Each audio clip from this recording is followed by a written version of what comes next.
Hello friends, আজি যেটো tablet নিউৰোবিয়ন 4 আছে এই নিউৰোবিয়ন 4 ট্যাবলেটৰ বিষয়ে গোটেইখিনি ডিটেইলছ আলোচনা কৰিম।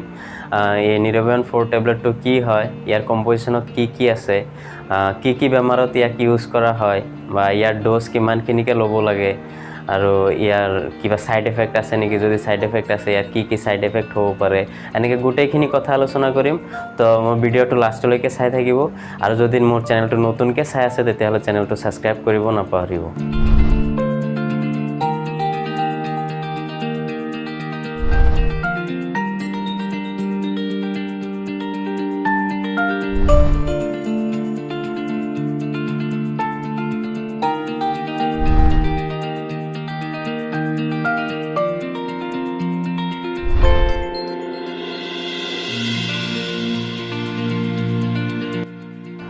নিউৰোবিয়ন ট্যাবলেটটোক আপুনি সম্পূৰ্ণ এটা ভিটামিন বি কমপ্লেক্সৰ এটা ভাল বি কমপ্লেক্সৰ ট্যাবলেট বুলি ক'ব পাৰে, কাৰণ ইয়াতে আপোনাৰ ভিটামিন বিৰ আপোনাৰ B1 আছে, B2 আছে, B3 আছে আৰু ভিটামিন B5, B6 আৰু B12 আছে।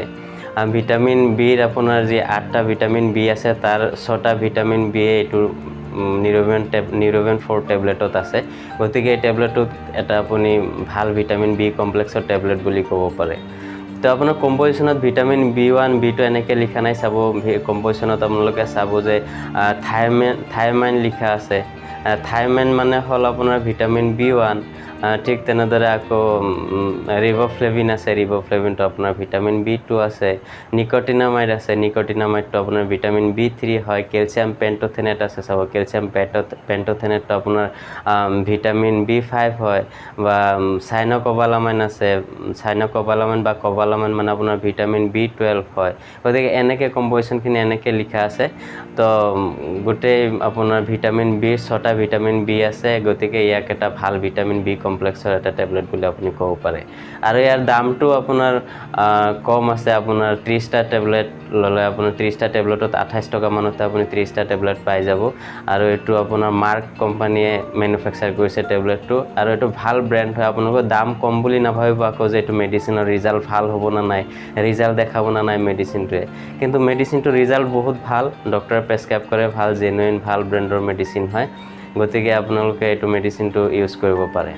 তো কি বেমাৰৰ ক্ষেত্ৰত ডক্টৰে এই মেডিচিনটো এডভাইচ কৰে সেইটো কথা আলোচনা কৰিব গ'লে, আপোনাৰ ডক্টৰে এইটো যিটো আপোনাৰ নিউৰোপেথিক পেইন যিটো হয়, আপোনাৰ নাৰ্ভৰ প্ৰব্লেমৰ কাৰণে যিটো আপোনাৰ বডি পেইন হয় গাত, যেনেকৈ আপোনাৰ হাত বিষ হওক বা হাত ভৰিত ঝুনঝুননি এটা যিটো ভাৱ হয়, আৰু আপোনাৰ নাৰ্ভৰ গোটেই বডিটো পেইন এটা অনুভৱ কৰে, যিটো ফাৰ্ষ্ট ষ্টেজৰ যিটো নাৰ্ভৰ প্ৰব্লেম দেখা দিয়ে, সেইটো ক্ষেত্ৰত ডক্টৰে এই নিউৰোবিয়ন ট্যাবলেটটো প্ৰেছক্ৰাইব কৰে। তো নিউৰোপেথিক পেইনত ইউজ কৰে বুলি কৈছোঁ বুলি আপোনালোকে আকৌ এইটো পেইন কিলাৰ বুলি নাভাবিব, এইটো টেবলেটটো পেইন কিলাৰ নহয়, বিষৰ টেবলেট নহয়। তো যদি আপোনাৰ বেছি নাৰ্ভৰ বিষটো যদি বহুত বেছি আছে, তেতিয়াহ'লে বিষটো কমাবৰ কাৰণে আপোনালোকক লগতে পেইন কিলাৰ দিয়া হয়, ডক্টৰে এক্সট্ৰাকৈ পেইন কিলাৰ দি দিয়ে, আৰু তাৰ লগতে আপোনালোকক এই নিউৰোবিয়ন 4 টেবলেটটো ডক্টৰে খাবৰ কাৰণে এডভাইচ কৰে। তো আপুনি পেইন কিলাৰৰ লগত যদি আপুনি এই নিউৰোবিয়ন 4 টেবলেটটো যদি কণ্টিনিউ ফুল কোৰ্চ আপোনালোকে যদি কমপ্লিট কৰে, তেতিয়াহ'লে এই নিউৰোপেথিক যিটো নাৰ্ভৰ প্ৰব্লেমটো, এই নাৰ্ভৰ প্ৰব্লেমৰ এটা বহুত ভাল ৰিজাল্ট দেখা পোৱা যায়, বহুত ভাল সোনকালে আপোনাৰ বেমাৰটো ঠিক হৈ যায়। আৰু মাউথ আলচাৰৰ ক্ষেত্ৰতো ডক্টৰে এইটো নিউৰোবিয়ন 4 টেবলেটটো ইউজ কৰে, পেচেণ্টক এডভাইচ কৰে খাবৰ কাৰণে। মাউথ আলচাৰটো হৈছে আপুনি যে চাব কেতিয়াবা ভিটামিন ডিফিচিয়েঞ্চি হ'লে আপোনাৰ এই জিভাৰ ছাইডত বা আপোনাৰ এই লিপছৰ ভিতৰৰ ফালে যিটো মিউকাছ মেমব্ৰেন থাকে, এই মিউকাছ মেমব্ৰেনত কিছুমান সৰু সৰু ফুচুৰৰ নিচিনা আপোনাৰ বগা কিছুমান ফুচুৰি হৈ যায়, তাতে কিবা আপুনি জলকীয়া খালে বা নিমখ হ'লেও বা কেতিয়াবা পানী খালেও আপোনাৰ তাতে বহুত জ্বলন পূৰণ কৰে, জ্বলাই বহুত। তো সেই মাউথ আলচাৰৰ ক্ষেত্ৰতো ডক্টৰে এই নিউৰোবিয়ন 4 টেবলেটটো পেচেণ্টক এডভাইচ কৰে খাবৰ কাৰণে, আৰু সেইটো এই মাউথ আলচাৰৰ ক্ষেত্ৰতো এই নিউৰোবিয়ন 4 টেবলেটটোৰ ৰিজাল্ট বহুত ভাল দেখা পোৱা যায়। আৰু ডায়েবেটিক পেচেণ্টৰ যিখিনি পেচেণ্টৰ ডায়েবেটিছ থাকে, এই ডায়েবেটিক পেচেণ্টখিনি চাব ফিজিকেলি সিহঁতে বহুত উইক হৈ যায়, সিহঁতে বডিৰ এনাৰ্জি বহুত কম হৈ যায়। তো এই যিটো সিহঁতে উইকনেছ যিটো ফিল কৰে আৰু সিহঁতৰ কেতিয়াবা ভৰিৰ তলাতো সিহঁতে কেতিয়াবা জ্বলন পূৰণ এটা অনুভৱ কৰে। তো এই ডায়েবেটিক পেচেণ্টৰ এই প্ৰব্লেমখিনিৰ কাৰণেও যিটো উইকনেছ ফিল কৰে বা সিহঁতৰ শক্তি নাপায়, এনাৰ্জি কমি যায় বডিত, এই প্ৰব্লেমখিনিৰ কাৰণে ডক্টৰে এই ডায়েবেটিক পেচেণ্টখিনিকো আপোনাৰ নিউৰোবিয়ন 4 টেবলেটটো এডভাইচ কৰে খাবৰ কাৰণে। আৰু যিটো হেয়াৰ ফল হয়, হেয়াৰ লছ, আপোনাৰ চুলি উঠি যায়, এইটোৰ ক্ষেত্ৰত যদিও আপোনাৰ নিউৰোবিয়ন 4 টেবলেটত এই বায়'টিন নাই, ভিটামিন B7 যিটো বায়'টিনটো আপোনাৰ চুলিৰ কাৰণে উপকাৰী ভিটামিন হয়। যদি বায়'টিনটো নাথাকিলেও গোটেই বাকী যিখিনি ভিটামিন বি আছে সেইখিনিৰ ছাপোৰ্টত আপোনাৰ এই হেয়াৰ লছতো নিউৰোবিয়ন 4 টেবলেটে ভাল ৰিজাল্ট দেখায়, হেয়াৰ ফলটো বহুত পৰিমাণে কমাই দিয়ে। এই টেবলেট নিউৰোবিয়ন 4 আপোনাৰ RBC কাউণ্টটো, ব্লাডৰ যিটো RBC আছে, RBC কাউণ্টটো বঢ়ায়, যাৰ ফলত আপোনাৰ হিমগ্ল'বিন লেভেলটো বঢ়াই দিয়ে। কিছুমান পেচেণ্টৰ হিমগ্ল'বিন লেভেলটো কমি যায়, যাৰ ব্লাড কম থকা বুলি যিটো কোৱা হয়, হিমগ্ল'বিন কমি গ'লে। গতিকে এই নিউৰোবিয়ন 4 টেবলেটটোৱে হিমগ্ল'বিন লেভেলটো, আপোনাৰ বডিৰ ব্লাডৰ হিমগ্ল'বিন লেভেলটো বঢ়াই দিয়ে। আৰ্থ্ৰাইটিছৰ পেচেণ্টৰ ক্ষেত্ৰত যিটো গাঁঠিৰ বিষ থাকে আপোনাৰ, তো সেই আৰ্থ্ৰাইটিছৰ ক্ষেত্ৰতো আৰ্থ্ৰাইটিছৰ পেচেণ্টকো ডক্টৰে নিউৰোবিয়ন 4 টেবলেট ল'ব দিয়ে।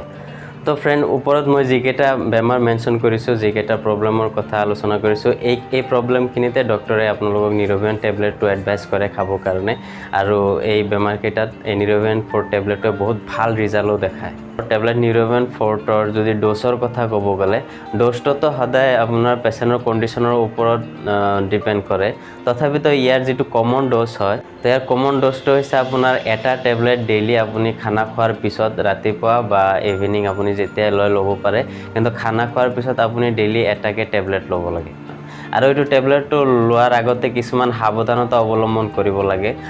তো প্ৰিকশ্যনখিনি হৈছে আপোনাৰ যে যদি আপুনি কোনো বেলেগ ভিটামিন ছাপ্লিমেণ্ট লৈ আছে আৰু আগৰ পৰা কিবা ভিটামিন ছাপ্লিমেণ্ট লৈ আছে, তেতিয়াহ'লে এইটো টেবলেট লোৱাৰ আগতে আপুনি সদায় ডক্টৰ বা ফাৰ্মাচিষ্টৰ কনচাল্ট কৰিব। নহ'লে আকৌ সেইটো ভিটামিনত যদি আকৌ ভিটামিন B কমপ্লেক্স এড কৰা থাকে আৰু এইটোতো যদি আকৌ আপুনি ভিটামিন B কমপ্লেক্স লৈ লয়, তেতিয়াহ'লে B কমপ্লেক্সৰ অভাৰড'জ পৰি যাব পাৰে। আৰু এইটো টেবলেটত যিখিনি কম্প'জিশ্যন আছে, কম্প'জিশ্যনৰ যিকোনো এটাৰ পৰাও যদি আপোনাৰ কিবা এলাৰ্জি প্ৰব্লেম আছে, তেতিয়াহ'লে ডক্টৰৰ লগত সদায় আপোনাৰ ডক্টৰ চাহাবক সদায় ক'ব যে মোৰ এইটোৰ পৰা এলাৰ্জি প্ৰব্লেম হয়। গতিকে সেইটো ভালকৈ কৈ মেলি আপোনালোকে দৰৱটো খাব। আৰু B কমপ্লেক্স টেবলেট ল'লে সদায় উপযুক্ত পৰিমাণৰ পানী খাব লাগে। গতিকে যদি আপোনাৰ নিউৰোবিয়ন টেবলেট লৈ আছে, তেতিয়াহ'লে আপুনি উপযুক্ত পৰিমাণৰ পানী খাব। আৰু এইটো মেডিচিনৰ পৰা যদিও আপোনাৰ কোনো মেজৰ ছাইড এফেক্ট দেখা পোৱা নাযায়, তথাপিতো কিছুমান কমন ছাইড এফেক্ট কিছুমান পেচেণ্টৰ ক্ষেত্ৰত দেখা পোৱা যায়, যেনেকৈ আপোনাৰ নজিয়া, ভমিটিং বা আপোনাৰ লুজ মোশ্যন হ'ব পাৰে। তো ফ্ৰেণ্ডছ, মই প্ৰত্যেক সপ্তাহতে মেডিচিনৰ ওপৰত এটা ভিডিঅ' বনাই থাকোঁ। গতিকে মোৰ ভিডিঅ'বিলাক যদি চাব বিচাৰে, আপোনালোকে যদি মেডিচিনৰ ওপৰত নলেজ ল'ব বিচাৰে, তেতিয়াহ'লে মোৰ চেনেলটো ছাবস্ক্ৰাইব কৰিব। আৰু যদি এইটো ভিডিঅ'ৰ ওপৰত যদি আপোনাৰ কিবা সুধিব থাকে, তেতিয়াহ'লে কমেণ্ট বক্সত মোক নিশ্চয় কমেণ্টছ কৰি সুধিব পাৰে। মই নিশ্চয় আপোনালোকৰ এনচাৰ দিব চেষ্টা কৰিম।